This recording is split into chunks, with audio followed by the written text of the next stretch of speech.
জাতীয় বিপ্লব ও সংহতি দিবস উপলক্ষে অভিষেক ও সাংস্কৃতিক অনুষ্ঠানের আয়োজন করেছে সংযুক্ত আরব আমিরাতের উম্মুল কুইন বিএনপি। সম্প্রতি উম্মুল কুইন মোহাম্মদ বিন রশিদ হলে আয়োজিত অনুষ্ঠানে ৭ নভেম্বর জাতীয় বিপ্লব ও সংহতি দিবসের তাৎপর্য তুলে ধরেন বক্তারা।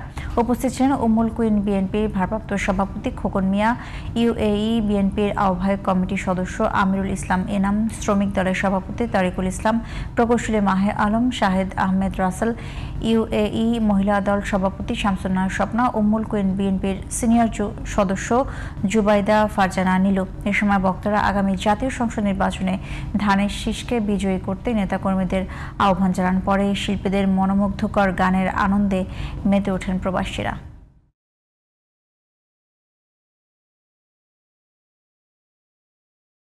আমি গভীর শ্রদ্ধা নিবেদন করছি বাংলাদেশের মহান স্বাধীনতার ঘোষক, বাংলাদেশ জাতীয়তাবাদী দলের প্রতিষ্ঠাতা চেয়ারম্যান শহীদ রাষ্ট্রপতি জিয়াউর রহমান সাহেবকে। বাংলাদেশ জাতীয়তাবাদী দলের ঠান্ডা ইনশাআল্লাহ আরো বড় আকারে উঠবে ইনশাআল্লাহ। প্রবাসে এবং দেশে ধানের শীষের পক্ষে, দেশনেত্রী বেগম খালেদা জিয়ার পক্ষে, আগামী রাষ্ট্রনায়ক দেশনায়ক তারেক রহমানের পক্ষে কাজ করব। সমস্ত